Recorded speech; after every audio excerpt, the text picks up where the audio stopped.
नमस्कार दोस्तों, स्वागत है आपका मेरे YouTube चैनल मोनो अकेडमी में। तो चलिए शुरुआत करते हैं आज के सबसे महत्वपूर्ण करंट अफेयर्स की।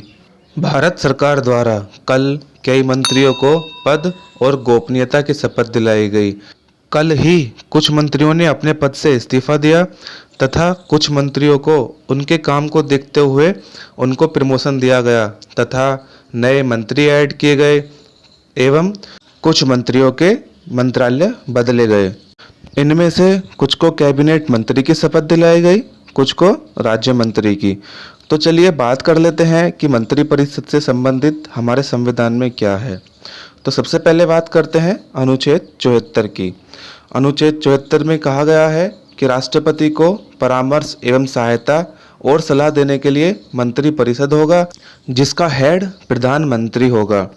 और अनुच्छेद 75 में है मंत्रियों की नियुक्ति, कार्यकाल, उत्तरदायित्व, अर्हता, शपथ व वेतन और भत्ते, जिनकी नियुक्ति राष्ट्रपति करेगा प्रधानमंत्री की सलाह पर। और प्रधानमंत्री सहित मंत्री परिषद के सदस्यों की कुल संख्या लोकसभा की कुल संख्या के 15% से अधिक नहीं होनी चाहिए। और यह 91वें संविधान संशोधन विधेयक 2003 से जोड़ा गया है। चूंकि लोकसभा की अधिकतम संख्या 552 निर्धारित की गई है, लेकिन वर्तमान में 545 सदस्य हैं, तो आप काउंट कर सकते हैं। तो मैक्सिमम हो जाएंगे 545 का 15% 81, तो मैक्सिमम मंत्री परिषद में 81 सदस्य होंगे। और उन्हें मंत्री बनने के लिए लोकसभा या राज्यसभा का सदस्य होना चाहिए। अगर कोई भी ऐसा व्यक्ति जो लोकसभा या राज्यसभा से सांसद नहीं है लेकिन मंत्री पद के लिए नियुक्त किया जाता है, तो उसे 6 माह के अंदर लोकसभा या राज्यसभा का सदस्य बनना होता है, या तो निर्वाचन के माध्यम से या फिर नामांकन के माध्यम से। दोस्तों, आपने कई बार सुना होगा कि ये कैबिनेट मंत्री हैं, ये राज्य मंत्री हैं, या फिर इन्हें स्वतंत्र प्रभार दिया गया है, या फिर ये उप मंत्री हैं। आखिर इनमें डिफरेंस होता क्या है? तो चलिए सबसे पहले बात करते हैं कैबिनेट मंत्री की। कैबिनेट मंत्रियों के पास महत्वपूर्ण मंत्रालय होते हैं, जैसे कि गृह मंत्रालय, रक्षा मंत्रालय, वित्त, विदेश इत्यादि। और ये कैबिनेट की बैठक में हिस्सा लेते हैं, जिन्हें प्रधानमंत्री जी द्वारा हेड किया जाता है। और फिर है राज्य मंत्री, या तो इन्हें स्वतंत्र प्रभार दिया जाता है या फिर ये कैबिनेट मंत्री के सहयोगी होते हैं। जब इन्हें स्वतंत्र प्रभार दिया जाता है तो ये इंडिपेंडेंट रूप से काम करते हैं, और जब कैबिनेट मंत्री के सहयोगी के रूप में काम करते हैं तो ये कैबिनेट मंत्री को असिस्ट करते हैं। और ये कैबिनेट की बैठक का हिस्सा नहीं होते हैं जब तक कि इन्हें विशेष रूप से आमंत्रित ना किया जाए। अब बात करते हैं उप मंत्री की। ये कैबिनेट मंत्री और राज्य मंत्री की सहायता के लिए होते हैं, और ये कैबिनेट की बैठक का भी हिस्सा नहीं होते। और ये तीनों यानी कैबिनेट मंत्री, राज्य मंत्री एवं उप मंत्री मंत्री परिषद का हिस्सा होते हैं। और एक और बात बता दूं, जिस तरह से सेंटर में मंत्रालय होते हैं, उसी तरह राज्यों में विभाग होते हैं, जैसे कि वित्त विभाग, गृह विभाग इत्यादि। चलिए दोस्तों, अब बात करते हैं मंत्रियों की और उनसे जुड़े मंत्रालयों की। कल राष्ट्रपति भवन में 43 यानी 43 मंत्रियों को पद एवं गोपनीयता की शपथ दिलाई गई, जिससे मंत्री परिषद में मंत्रियों की संख्या बढ़कर 77 हो गई है, लेकिन अभी भी 4 पद खाली हैं। तो चलिए बात करते हैं नए मंत्रियों की और उनसे जुड़े मंत्रालयों की। नए मंत्रियों से जुड़े तथ्यों की मैं आज शाम को वीडियो बना दूंगा, आप उसे आज शाम को देख सकते हैं।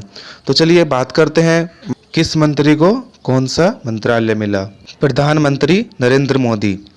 प्रधानमंत्री Narendra Modi ji science and technology department भी संभालेंगे, और इसके साथ ही वो इंचार्ज हैं कार्मिक, लोक शिकायत और पेंशन मंत्रालय, परमाणु ऊर्जा विभाग, अंतरिक्ष विभाग, सभी महत्वपूर्ण नीतिगत मुद्दे, और वे जो विभाग जो किसी अन्य मंत्री को आवंटित नहीं किए गए हैं।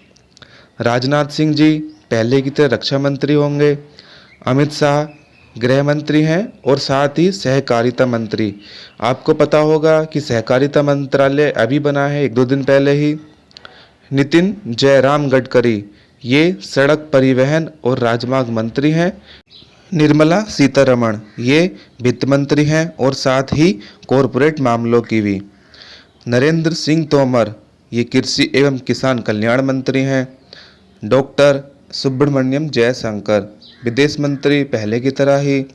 अर्जुन मुंडा जनजातीय यानी कि ट्राइब्स मामलों के मंत्री। स्मृति जुबिन ईरानी ये महिला एवं बाल विकास मंत्री होंगी अब से।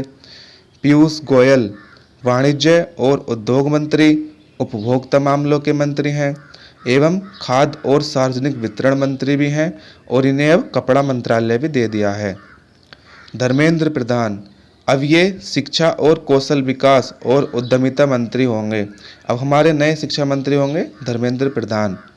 प्रहलाद जोशी पहले की तरह संसदीय कार्य मंत्री, कोयला मंत्री, खान मंत्री। नारायण राणे ये होंगे सूक्ष्म लघु और मध्यम उद्यम मंत्री। ये पहले नितिन गडकरी जी के पास था। सर्बानंद सोनोवाल बंदरगाह जहाजरानी और जलमार्ग मंत्री यानी शिपिंग मिनिस्ट्री और आयुष मंत्रालय भी। मुख्तार अब्बास नकवी पहले की तरह अल्पसंख्यक मामलों के मंत्री हैं। डॉक्टर वीरेंद्र कुमार सामाजिक न्याय और अधिकारिता मंत्री। ये वाला डिपार्टमेंट पहले थावरचंद गहलोत जी के पास था, लेकिन उन्हें कर्नाटक का गवर्नर बना दिया है। गिरिराज सिंह ग्रामीण विकास मंत्री और पंचायती राज मंत्री। पहले ये फिशरी मिनिस्ट्री थे। ज्योतिरादित्य एम सिंधिया इन्हें नागरिक उड्डयन मंत्री बनाया गया है। रामचंद्र प्रसाद सिंह इस्पात मंत्री। अश्विनी वैष्णव इन्हें रेल मंत्री बनाया गया है। साथ ही कम्युनिकेशन मिनिस्टर और इलेक्ट्रॉनिक्स और सूचना प्रौद्योगिकी मंत्री यानी आईटी मिनिस्टर।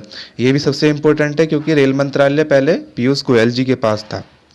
पशुपति कुमार पारस ये होंगे खाद्य प्रसंस्करण उद्योग मंत्री यानी कि food processing minister. Gajendra Singh Shekhawat पहले की तरह जल शक्ति मंत्री। किरण रिजिजू ये होंगे अब आपके कानून और न्याय मंत्री। पहले ये वाली मिनिस्ट्री रविशंकर प्रसाद जी के पास थी, जिन्होंने इस्तीफा दे दिया है। राजकुमार सिंह यानी आर.के. सिंह इन्हें मिला ये हैं विद्युत मंत्री और नवीन एवं नवीनीकरण ऊर्जा मंत्री। अब आते हैं हरदीप सिंह पुरी जी पेट्रोलियम और प्राकृतिक गैस मंत्री। पहले ये वाला मंत्रालय धर्मेंद्र प्रधान जी के पास था और साथ ही ये आवास और शहरी मामलों के मंत्री भी होंगे। ये पहले भी ये वाला मंत्रालय देखते थे। हरदीप सिंह पुरी पहले स्वतंत्र प्रभार संभालते थे, इनका प्रमोशन हुआ है। मनसुख मंडाविया ये होंगे स्वास्थ्य और परिवार कल्याण मंत्री और रसायन और उर्वरक मंत्री। क्योंकि हर्षवर्धन जी ने इस्तीफा दे दिया था अपने पद से, तो आपके नए स्वास्थ्य मंत्री होंगे मनसुख मंडाविया। भूपेंद्र यादव श्रम और रोजगार मंत्री। पर्यावरण वन और जलवायु परिवर्तन मंत्री। ये वाली मिनिस्ट्री पहले प्रकाश जावड़ेकर जी के पास थी। डॉक्टर महेंद्र नाथ पांडे ये बने हैं भारी उद्योग मंत्री। अब हैं पुरुषोत्तम रुपाला जी, ये हैं मत्स्य पालन पशुपालन और डेयरी मंत्री, जो कि पहले गिरिराज सिंह जी के पास थी। जी किशन रेड्डी ये बने हैं नए संस्कृति मंत्री, पर्यटन मंत्री और उत्तर पूर्वी क्षेत्र के विकास मंत्री। ये पहले गृह मंत्रालय में राज्य मंत्री थे, इनका प्रमोशन हुआ है। अनुराग सिंह ठाकुर सूचना और प्रसारण मंत्री और युवा मामले और खेल मंत्री। सूचना और प्रसारण मंत्री यानी इंफॉर्मेशन एंड ब्रॉडकास्टिंग मिनिस्ट्री पहले प्रकाश जावड़ेकर जी के पास थी, जिन्होंने अपने पद से इस्तीफा दे दिया है। ये टोटल 30 कैबिनेट मिनिस्टर हैं।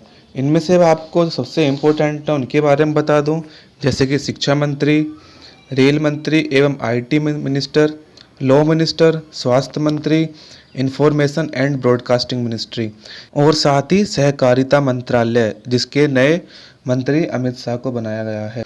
2 मंत्री स्वतंत्र प्रभार देखते हैं यानी कि इंडिपेंडेंट चार्ज, और बाकी के बचे 45 मंत्री हैं वो राज्य मंत्री हैं। इन सभी मंत्रियों की लिस्ट मैं यहाँ पे डाल दूंगा, आप देख सकते हैं। और जैसा कि मैंने शुरू में कहा था कि इनके एनालिसिस मैं शाम की वीडियो में करूंगा कि किस राज्य से कितने मंत्री लिए गए हैं, कौन से मंत्री कितने पड़े हुए हैं और किन मंत्रियों का प्रमोशन हुआ है, किन्होंने इस्तीफा दिया है और किन का डिमोशन हुआ है इत्यादि। आज के करंट अफेयर्स यहीं समाप्त होते हैं। वीडियो को देखने के लिए आपका बहुत बहुत धन्यवाद। और यदि आपने मेरे चैनल को सब्सक्राइब नहीं किया है तो सब्सक्राइब अवश्य करें और बेल आइकन दबाना ना भूलें, जिससे आपके पास मेरा नोटिफिकेशन सबसे पहले देखें। वीडियो को अंत तक देखने के लिए आपका बहुत बहुत धन्यवाद।